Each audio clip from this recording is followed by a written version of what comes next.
오늘 14절 말씀에 우리에게 큰 대제사장이 계시니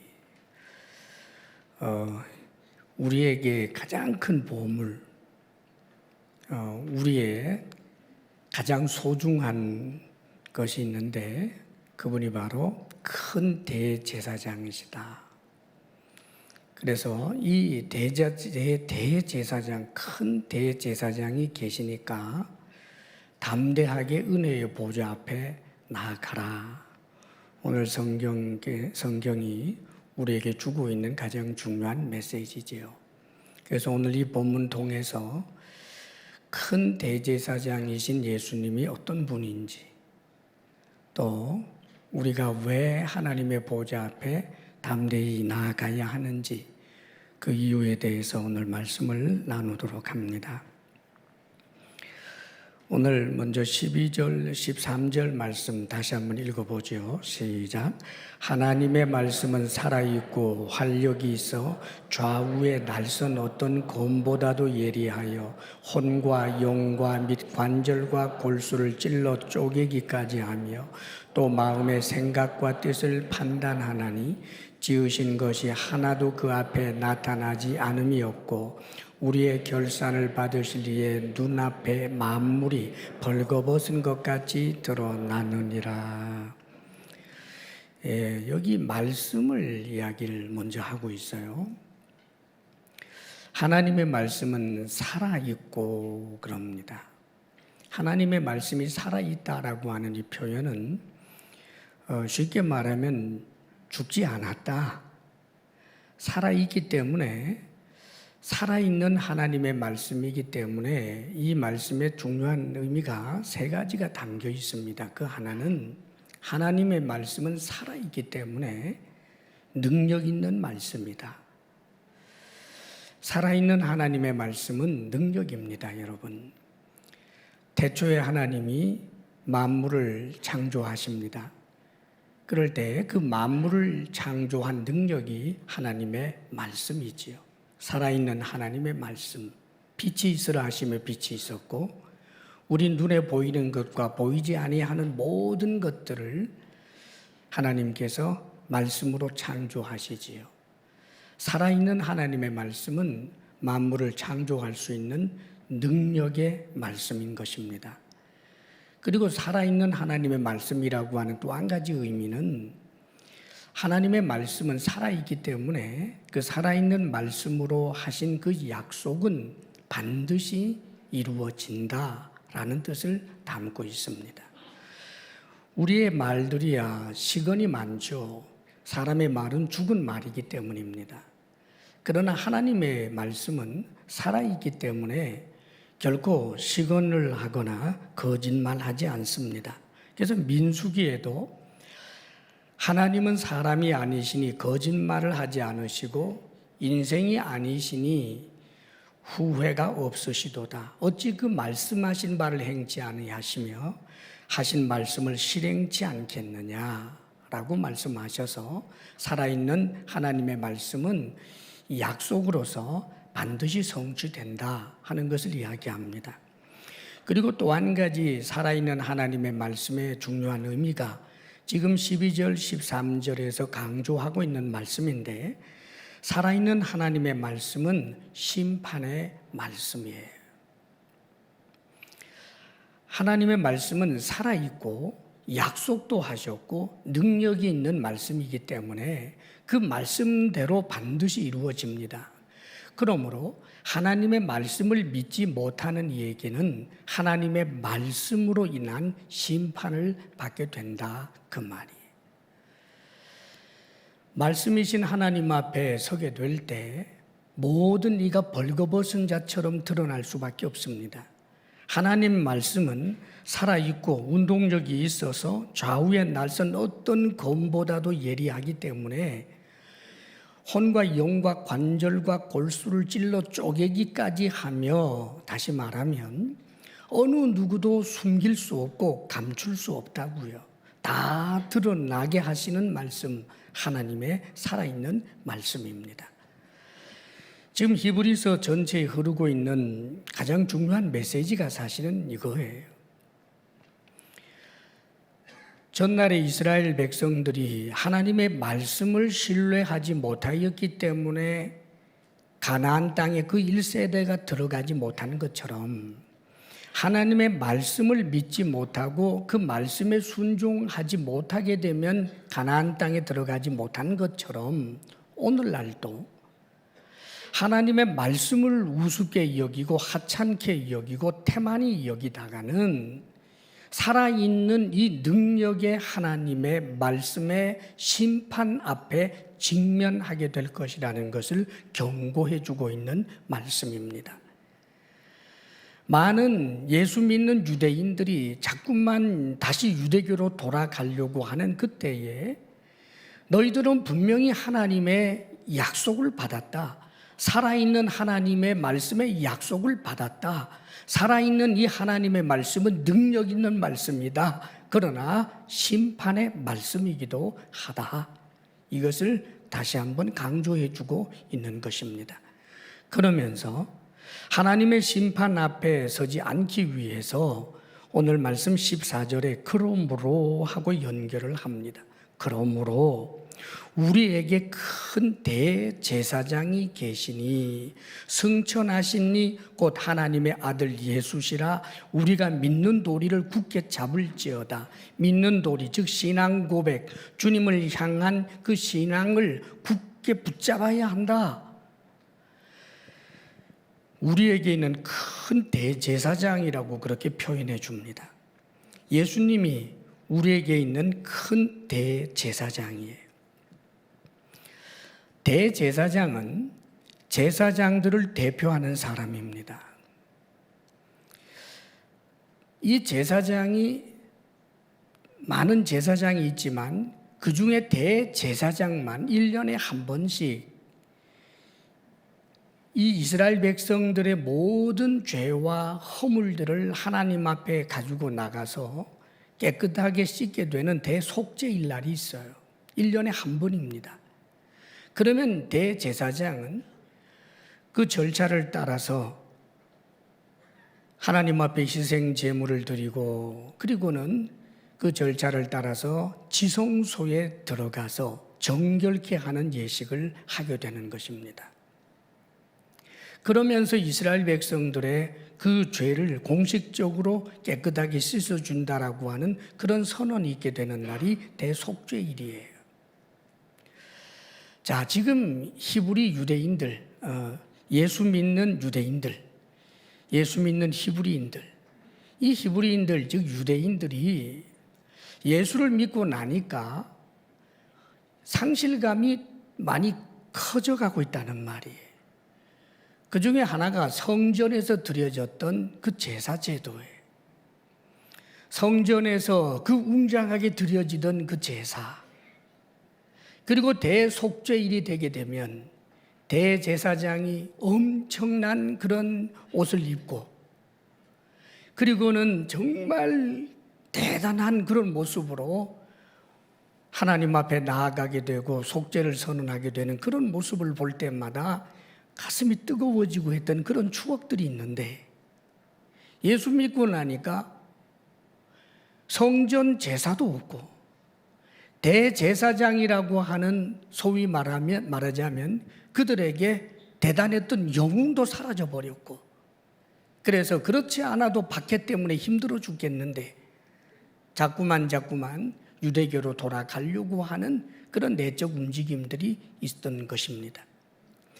그런데 지금 성경은 대제사장, 우리에게도 대제사장이 있다라고 말씀하시지 않고 우리에게 큰 대제사장이 있다.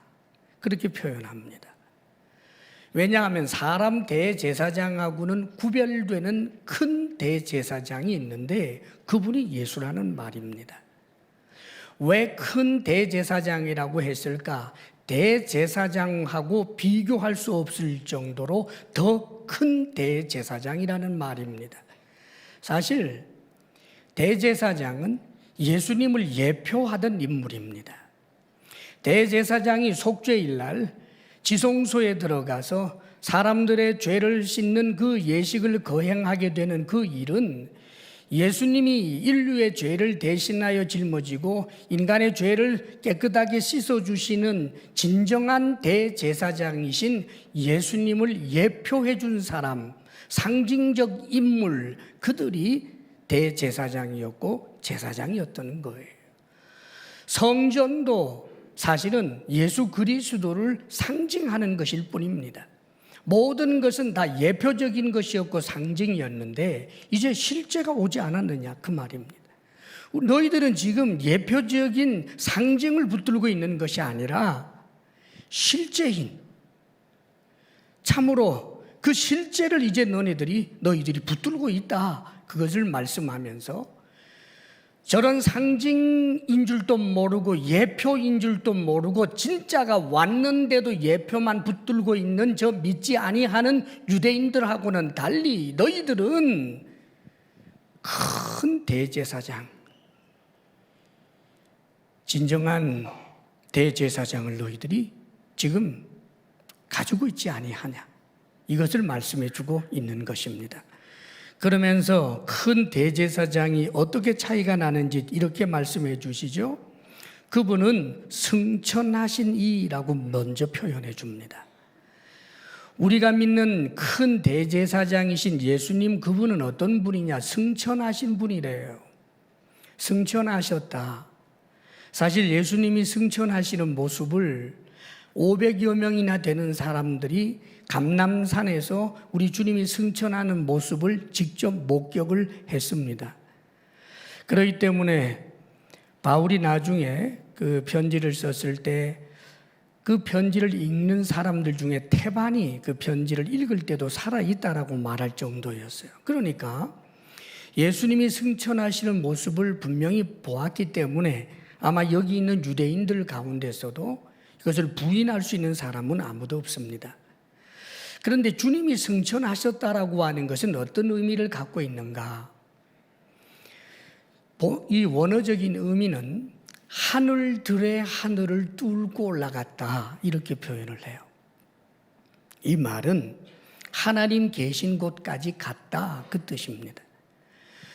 우리 하나님이 하늘 높은 곳에, 이 물리적인 하늘, 저 어디 은하수 근처에, 어디 북극성 근처에 어디 가 계시는 그런 분이 아니고, 하늘들의 하늘을 뚫고 올라갔다라고 하는 이 표현은 하나님이 계신 곳에 갔다는 말이에요.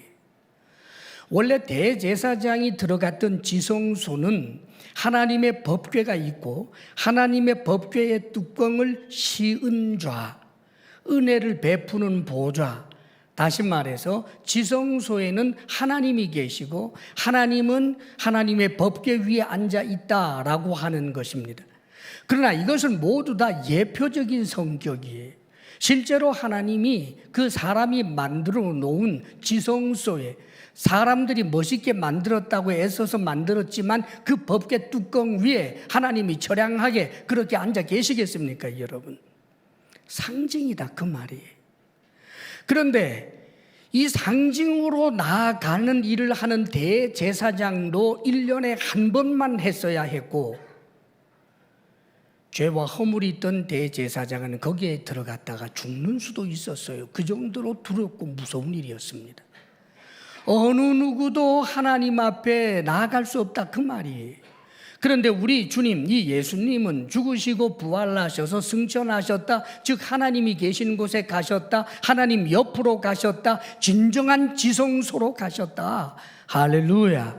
그래서 우리가 신앙 고백할 때 우리 주님께서 하나님 보좌 우편에 앉아 계시다가, 그렇죠, 저리로서 산자와 죽은 자를 심판하러 오시리라. 우리 주님께서는 승천하셔서 하나님의 보좌, 하나님 바로 옆에 그 우편에 앉아 계시는 분, 진정한 큰 대제사장, 그분이 바로 우리가 믿는 예수님인 것입니다. 그러므로 사람 대제사장하고는 비교할 수 없는 승천하신 지성소에 들어가신 진정한 대제사장이 우리 예수님이다, 이렇게 말씀하고 있는 것입니다. 계속해서 우리가 믿는 예수님은 또 어떤 분인가? 하나님의 아들이라고 표현해 주고 있어요. 누구시라고요? 하나님의 아들입니다. 하나님의 아들이다라고 하는 이 표현은 예수님이 하나님과 동일한 본성을 가지신, 신성을 가지신 분이라 하는 의미예요. 예수님이 하나님의 아들이라고 하는 뜻은 예수님이 바로 하나님이라는 말입니다. 우리 예수님은 하나님과 동일한 신성을 가지신 하나님이십니다. 하나님의 아들이라고 해서 예수님은 하나님보다 조금 못한 그 다음 신 그런 뜻이 아니고 성부 하나님과 성자 하나님이 분명히 구별은 되지만 그러나 그분은 동일하게 하나이신 하나님, 그래서 삼위일체를 말하는 거예요. 빌립이 전날에 우리에게 하나님을 보여주십시오 그랬어요. 그랬더니 예수님께서 이렇게 말씀하십니다. 나를 본 자는 아버지를 보았거늘 어찌하여 나에게 아버지를 보이라고 하느냐. 나는 아버지 안에 있고 아버지는 내 안에 있다는 것을 너희가 믿지 못하느냐. 그렇게 말씀합니다. 예수님께서는 당신이 하나님의 아들이면서 당신을 통해서 하나님을 볼 수 있고 당신과 하나님 아버지가 하나라고 말씀을 하고 계시는 거예요. 그래서 전날에 우리 주님께서 바리새인들과 유대인들 앞에서도 나와 아버지는 하나이니라 했더니 이 바리새인들이 돌을 들어서 때려 죽이려고 합니다.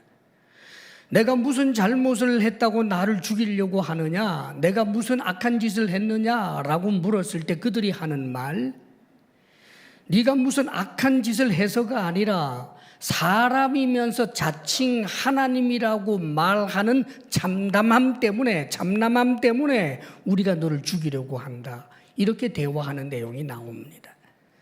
분명히 예수님은 당신 자신이 하나님이라고 말합니다. 그러면서 하나님의 아들, 참으로 우리의 지성으로서는 도저히 설명해 낼 길 없는 그런 놀라운 그런 표현이지요. 틀림없는 것은 그분은 하나님이라는 말이에요. 전날에 우리 주님께서 부활하시고 난 다음에 그 부활을 믿지 못했던 도마가 부활하신 주님을 확인하고 난 다음에 그가 그 자리에 무릎을 꿇고 쓰러지듯이 앉아서 무릎을 꿇으면서 했던 고백이 당신은 나의 주님이시며 나의 하나님이십니다. 그렇게 이야기할 때 예수님은 네가 잘못 말하고 있다라고 교정하신 적이 없습니다. 실제로 우리 주님이 어떤 분인지 요한복음에서 아주 놀랍게 말씀해 주고 있어요. 요한복음 1장 1절에서 3절까지를 읽어보면 여러분 잘 들어봐요. 태초에 말씀이 계시니라. 이 말씀이 하나님과 함께 계셨으니 이 말씀은 곧 하나님이시니라. 여러분 있는 그대로만 그냥 들어보십시오. 이 말씀을 우리가 논리를 가지고 이해하기는 굉장히 어려워요. 태초에 말씀이 계시니라. 이 말씀이 하나님과 함께 계셨으니 하나님이 계시고 하나님과 함께 계신 말씀이 있었다. 그런데 이 말씀은 곧 하나님이시니라. 믿어지시기를 축복합니다. 하나님과 함께 계신 말씀이신 하나님, 그 뜻입니다. 그가 태초에 말씀이신 하나님, 그가 태초에 하나님과 함께 계셨고 만물이 그로 말미암아 지은 바 되었으니 지은 것이 하나도 그가 없이 된 것이 없느니라. 말씀이신 하나님이 천지를 창조했다는 거예요. 그 다음에 14절에 말씀이 육신이 되어 우리 가운데 거하시매 우리가 그의 영광을 보니 아버지의 독생자의 영광이요 은혜와 진리가 충만하더라. 말씀이 육신이 되었다는 거예요. 말씀이 육신이 되었다. 태초부터 영원 전부터 말씀이신 하나님이 아버지이신 하나님과 함께 계신 바로 성자 하나님이신데 그 말씀이신 하나님이 육신이 되어 우리 가운데 거하신다. 우리가 그의 영광을 보니 아버지의 독생자, 하나님 아버지의 아들의 영광이요 은혜와 진리가 충만하더라. 그분이 누구예요? 예수님이라는 말입니다. 그래서 본래 하나님을 본 사람이 없으되 아버지 품속에 있는 독생하신 하나님이 나타내셨느니라. 할렐루야. 요한복음에 말씀해 주고 있는 거예요. 그러므로 사랑하는 여러분, 우리가 지금 믿고 있는 우리에게 계시는 큰 대제사장, 그분은 누군가? 저 사람 대제사장, 멋있게 옷 입은 것으로 뽐내는 그런 대제사장, 지성소에 들어가면서 하나님께 들어갔다라고 그 상징을 실제처럼 생각하는 그런 대제사장이 아니라, 그분은 진정으로 태초부터 하나님과 함께 계셨던 말씀이신 하나님인데, 그분이 육신을 입고 이 땅에 오신 바로 그분, 죽으시고 부활하셔서 진정한 지성소, 하나님이 계신 보호자 옆으로 올라가신 분, 그분이 우리가 믿는 예수시다. 할렐루야.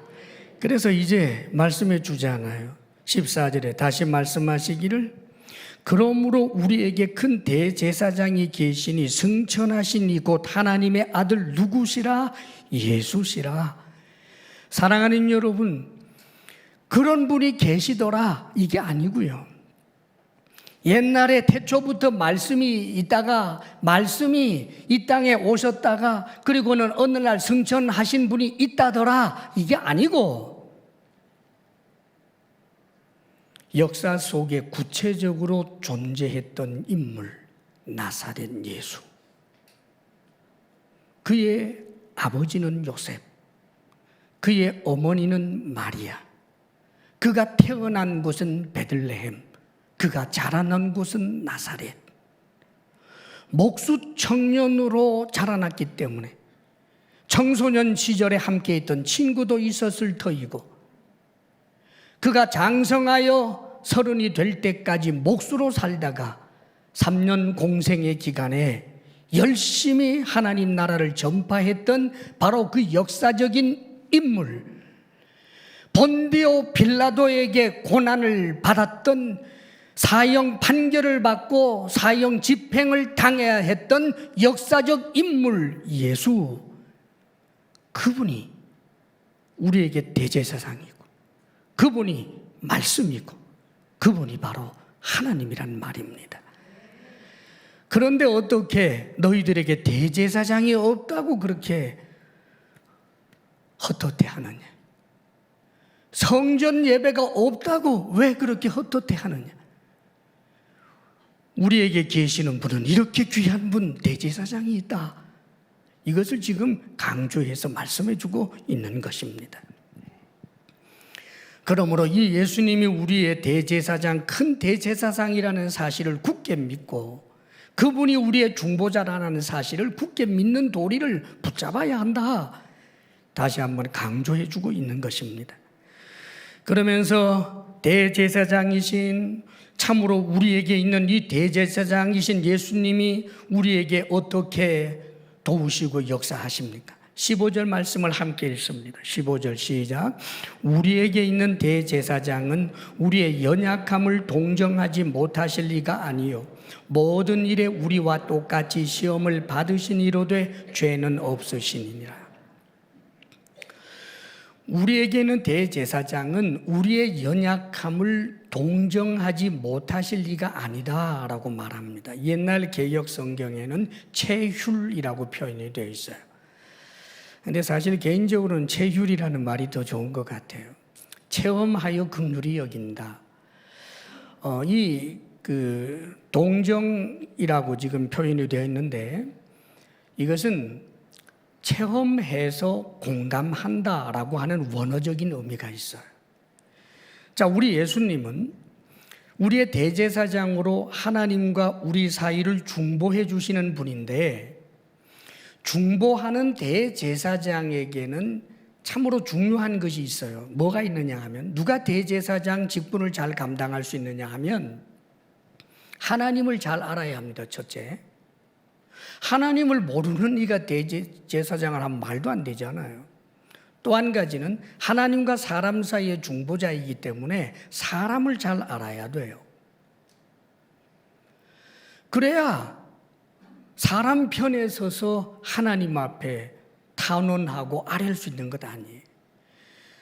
하나님도 잘 알아야 하고 사람도 잘 알아야 하는데, 인간 대제사장은 사실은 사람 자신이 사람이니까 사람에 대해서는 좀 알는지 몰라도 그것도 시야가 좁아서 자기와 자기가 경험한 것만 알 뿐이죠. 하나님에 대해서는 그가 안다고 해도 참으로 부분적으로 파편적으로 알 수밖에 없는 거예요. 그런데 우리가 믿는 대제사장이신 예수님은 그분은 하나님이십니다. 그러므로 그분보다 하나님을 더 잘 알 수 있는 존재가 없어요. 동시에 그분은 사람이십니다. 사람이면서도 기득권층에서 항상 호의호식하며만 살았던 분이 아니라 이 땅에서 그는 온갖 모든 인간이 가지고 있는 고통스럽고 힘들고 어려운 일들을 체험하신 분이십니다. 우리 예수님은 제자에게서 배신도 당해보았습니다. 우리 예수님은 수많은 사람들에게 착한 일을 하고 선한 마음만 가지며 그들에게 영생을 주기 위하여 그렇게 노력했지만 자신을 노려보는 저기에 이글이글 불타오르는 그런 눈동자로 부릅뜨면서 자신에게 대적해 드는 그런 사람들을 볼 때 마음이 얼마나 아팠겠습니까? 우리 주님은 어느 누군가를 향하여 단 한 번도 대적자로 선 적이 없고 사랑하였고 용서하였고 저들에게 영생을 주려고 하는 마음밖에 없었지만, 그러나 우리 주님의 이 마음을 조금도 알아주지 아니하는, 참으로 이런 아픔, 이런 고통, 이런 원통함을 우리 주님은 경험하신 분입니다. 먹지 못해 배고프고 마시지 못해 목마른 것도 경험해 보신 분입니다. 그렇기 때문에 인간 군상들이 가지고 있는 그 어떤 삶의 문제에 대해서도 우리 주님은 충분히 동정해 주실 수 있는 분이다. 할렐루야. 그것을 말씀하고 있는 거예요. 모든 일에, 그러면서도 모든 일에 우리와 똑같이 시험을 받으신 이로되 죄는 없으시니라. 시험을 받았어요, 우리 주님. 사랑하는 여러분, 사람이시기 때문에 시험을 받았다고요. 하나님이 어떻게 시험을 받겠습니까? 그런데 이분이 사람이 되셨기 때문에, 사람의 모양으로만 나타난 것이 아니라 아예 사람이 되었기 때문에, 완전히 사람이면서 완전히 하나님이신 분이 우리 예수님이신데, 예수님이 시험 받을 때 하나님의 능력으로 말하자면 당신이 하나님이 되어서 그것을 면케 한 게 아닙니다, 여러분. 인간으로서 그분이 시험을 받았어요. 금식을 할 때 배고픔을 진정으로 경험했습니다. 배고플 때 돌을 떡으로 만들어 먹으라고 하는 유혹을 받았습니다.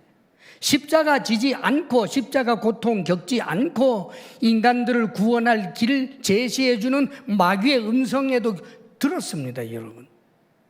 그러나 사랑하는 여러분, 시험은 받았지만 죄는 없는 분입니다. 그게 달라요.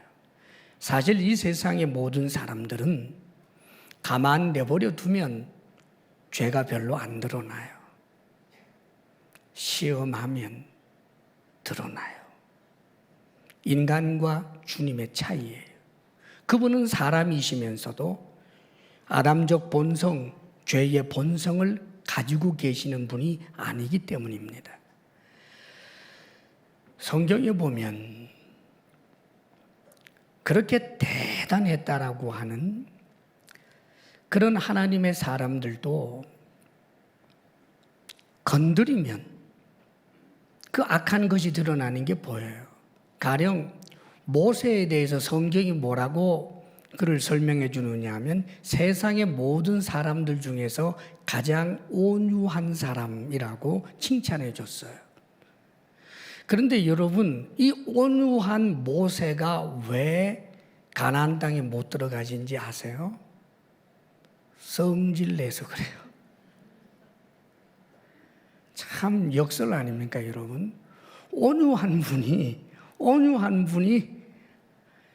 너무 자신을 실망시키는 이스라엘 백성들 앞에 분기탱천해가지고 이 지팡이를 가지고 막 두 번 두드리면서 이 썩내는 장면이 나오는데, 여러분, 그렇게 온유한 사람도 자꾸 건드리고 시험하니까 죄가 툭 튀어나온다고요.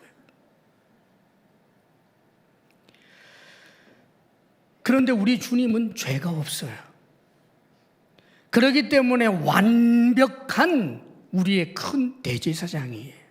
완전한 사람이시고 완전한 하나님이면서 우리를 온전히 동정해 주실 수 있는 큰 대제사장이 있다. 그러면서 우리가 믿음의 경주를 끝까지 잘 해낼 수 있는 비결을 이야기해 주고 있는 것입니다.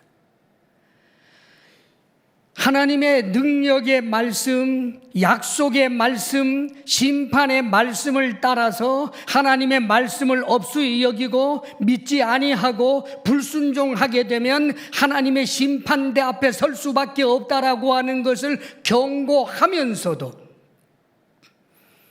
끝까지 믿음의 길을 잘 달려가 영원한 가나안, 저 천국에 이룰 수 있도록 하기 위해서는 내게 있는 큰 대제사장, 중보자이신 큰 대제사장, 그분을 의지하여 날마다 은혜의 보좌 앞으로 나아가라라고 말씀하고 있는 것입니다.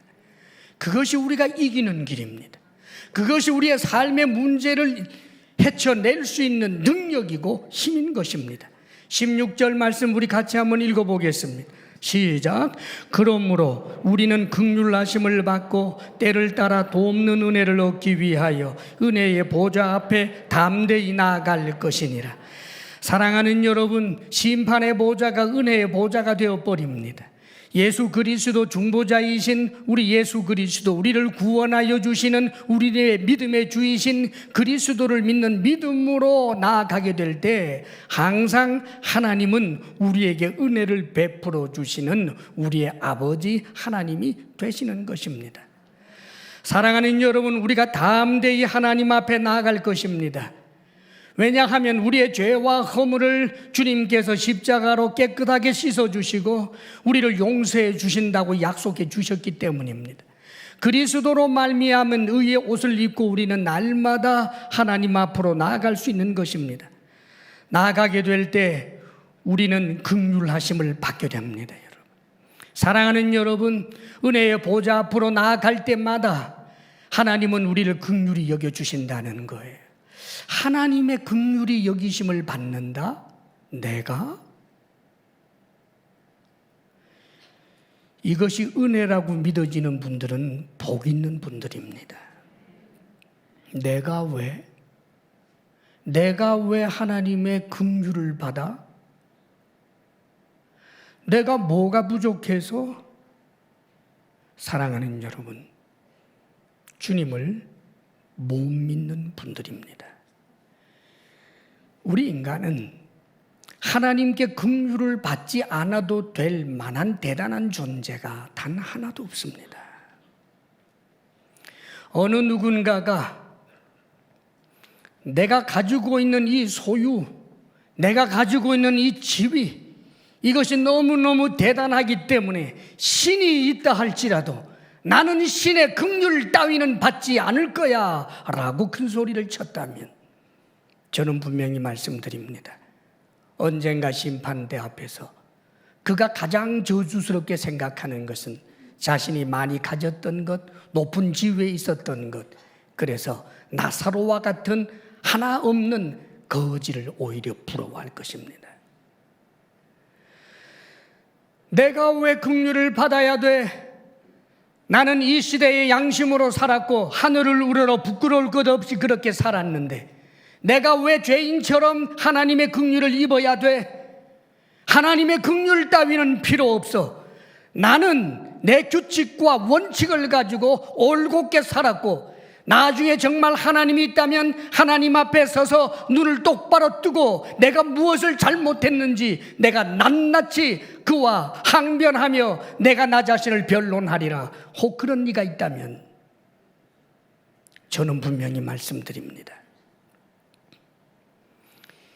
인간 세상에서 대단한 지성이고 양심으로 살았다라고 했다 할지라도 그가 하나님 앞에 서는 순간 그가 가지고 주장했던 의라고 하는 것은 말라 빠진 무화과 잎사귀 한 장만도 못해서 자신의 수치를 조금도 가릴 수 없다는 사실을 깨닫게 될 것입니다. 하나님께 나아가는 자가 하나님의 긍휼하심을 받는 것입니다.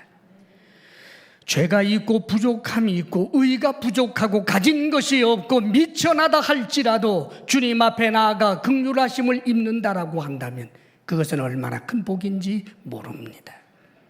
탕자가 돌아올 때 탕자를 향하여 아버지가 가졌던 마음 측은히 여겼다라고. 그가 아버지 앞으로 나아가니 그 측은히 여김을 받는 것입니다. 아버지가 돌아오지 않은 탕자에게도 여전히 측은히 여기는 마음은 있었겠지요. 그러나 그 측은히 여김을 구체적으로 받지는 못합니다. 아버지 품으로 돌아와야지요. 아버지가 내 아들이 어디서 얼마나 고생하고 있을 것 측은히 여기고 불쌍히 여기지만 그뿐입니다.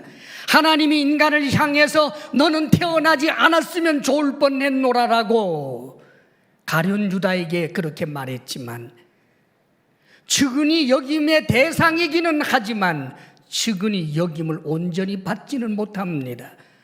주님 앞으로 나오지 않기 때문입니다. 뿐만 아니라 우리가 날마다 주님 앞으로 나아가게 되면 때를 따라 돕는 은혜를 받게 된다고 말합니다. 때를 따라 돕는 은혜를 얻기 위하여 우리는 은혜의 보좌 앞으로 나아가야 합니다. 때를 따라 돕는 은혜, 중요한 두 가지 의미가 있어요. 하나는 때를 따라 돕는 은혜라고 하는 것은 그때에 가장 걸맞는 은혜라는 말이에요. 이것은 하나님의 때입니다. 내가 생각할 때는 하나님 지금 당장 이게 필요해요. 지금 도와주셔야 돼요. 그러나 지금이 하나님 보시기에는 아닐 때가 있습니다. 지금 돕는 것이 오히려 그에게는 해가 될 수도 있고 하나님이 돕는 때를 정하시는데 하나님의 때예요. 그러므로 그때에 가장 적절하게 우리를 도울 수 있는 분, 우리보다 지혜로우신 분, 하나님의 도우심인 거예요. 성경에 보면 요셉이 억울하게 종로를 타다가 나중에 착하게 살았음에도 불구하고 감옥살이 하잖아요. 원통합니다. 그런데 그 감옥에서 고관들을 만나요. 그 고관들을 시중드는 일을 얼마나 성실하게 잘했던지 이 고관들하고 서로 대화하고 그런 사이가 되었습니다. 술 맡은 관원장, 떡 맡은 관원장입니다.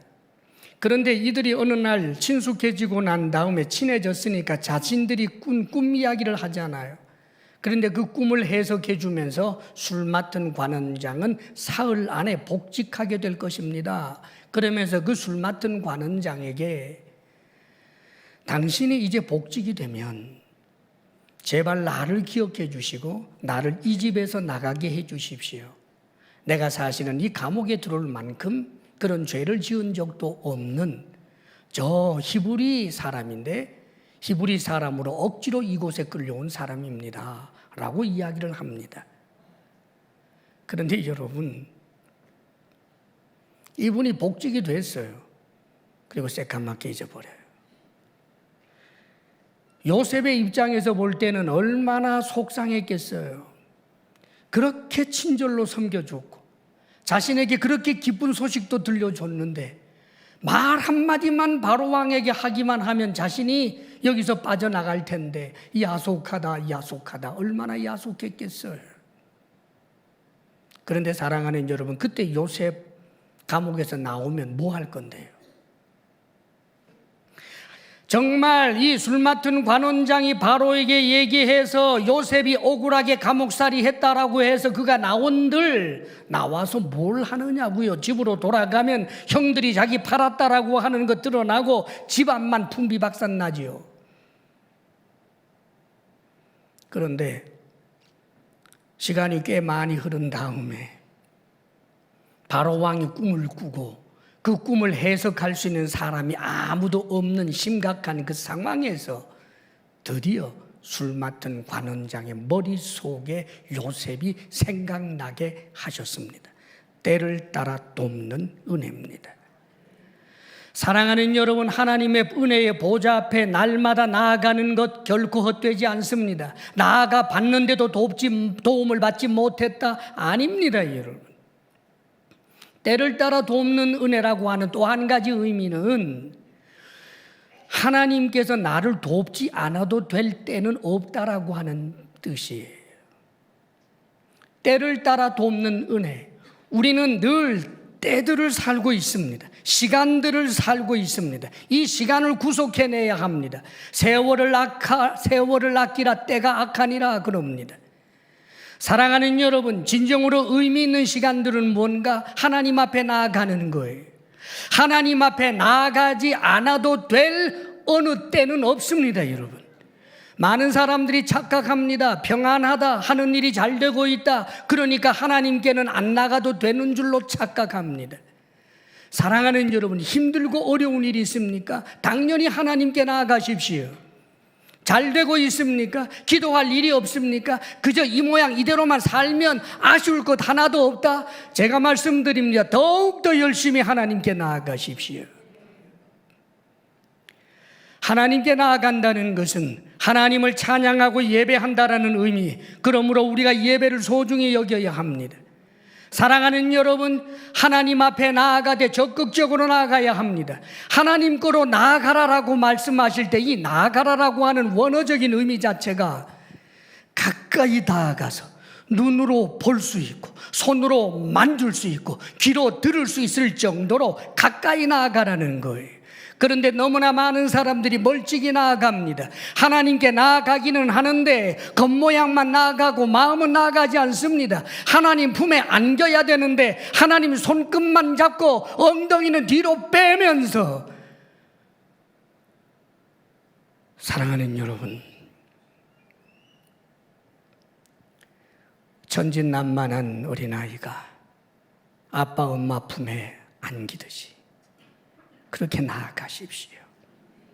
예배의 자리 나오는 것이 하나님께 나옴이 되십시오.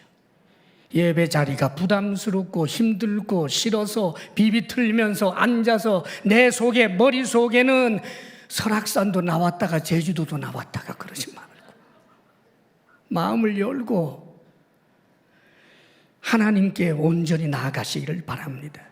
찬양에 여러분의 마음이 담겨지기를 바랍니다. 성가대가 찬양한다 할지라도 저 가사 속에 여러분들의 마음을 담아내시기를 바랍니다. 기도의 골방도 성경 말씀을 펼쳐놓고 하나님께 나아가는 것도 다 그런 것입니다. 온전히 마음을 주께로 향하여 가까이 함으로 주님 앞에 날마다 나아가면, 사랑하는 여러분, 우리에게 어려운 일 하나님이 때마다 일마다 도우셔서 가장 좋은 길로 인도해 주실 것입니다. 우리에게 오늘날 평안하고 좋은 것, 이것이 우리에게 악이 되지 않도록, 해가 되지 아니하도록 하나님께서 단속해 주실 것입니다. 주님 안에서 승리하시기를 주의 이름으로 축원합니다. 아멘. 기도하겠습니다.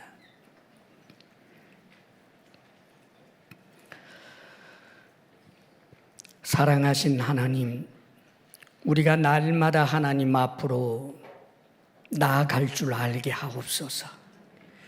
아버지여, 어느 때도 하나님께 나아가지 않아도 될 때가 있다는 것 생각지도 않게 하여 주옵소서. 하나님께 나아가지 아니하면 아무리 평안한 때도 죄의 때가 되어버린다는 사실을 고백하며 날마다 나아가게 하여 주옵소서. 세상 제사장과 비교할 수 없는 큰 대제사장, 하나님이면서 사람이신 우리 예수님이 나를 중보하시는데 무엇을 두려워하겠습니까? 날마다 주님께로 나아가는 우리들 되게 하옵소서. 예수님 이름으로 기도합니다. 아멘. 하나님, 우리로 영원한 가나안 땅, 아무리 힘들고 어려워도 그 가나안 땅에 도달하는 그날까지 믿음의 길, 좁은 길 걷게 하여 주옵소서. 우리의 힘만으로는 걸을 수 없기에 날마다 우리 주 예수 그리스도를 믿음으로 은혜의 보좌 앞에 나아가게 하옵소서.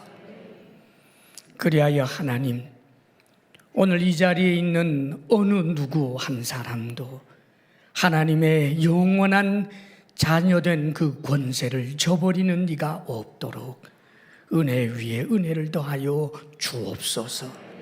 아버지여, 주신 은혜 생각하며 우리가 감사로 예물을 올려드립니다. 아버지 하나님, 하나님 앞에 드릴 수 있다는 사실이 얼마나 감사한지요. 누가 있어 하나님께 드리며 하나님이 없는 자처럼 받으시겠습니까마는 주께서 피로 값주고 사신 하나님의 자녀이기에 우리가 드리는 작은 것을 크다 여겨주시고 참으로 보잘것없는 것이지만 귀하게 여겨주시니 감사합니다. 주의 사랑하는 성도들이 힘을 다하여 드리며 기쁨으로 드리며 감사함으로 드리며 정직하게 올려드리오니 아버지 향기로운 제물로 받아 주옵소서. 우리 성도들에게 일터의 복 주시기를 원합니다. 건강의 복 주시기를 원합니다. 부부사랑 돈독하게 하시기를 원합니다. 우리들의 자녀가 하나님께 나란히 함께 설 믿음의 사람이 되기를 원합니다. 이제는 우리 주 예수 그리스도의 크신 은혜와 하나님 아버지의 한없는 사랑과 성령의 교통하심과 충만케 하심이 하나님 앞에 늘 믿는 자가 되겠습니다. 은혜의 보좌 앞으로 날마다 나아가겠습니다. 결단하며 나아가는 사랑하는 모든 성도들 위해 이제로부터 영원토록 함께 하시기를 간절히 축원하옵나이다. 아멘.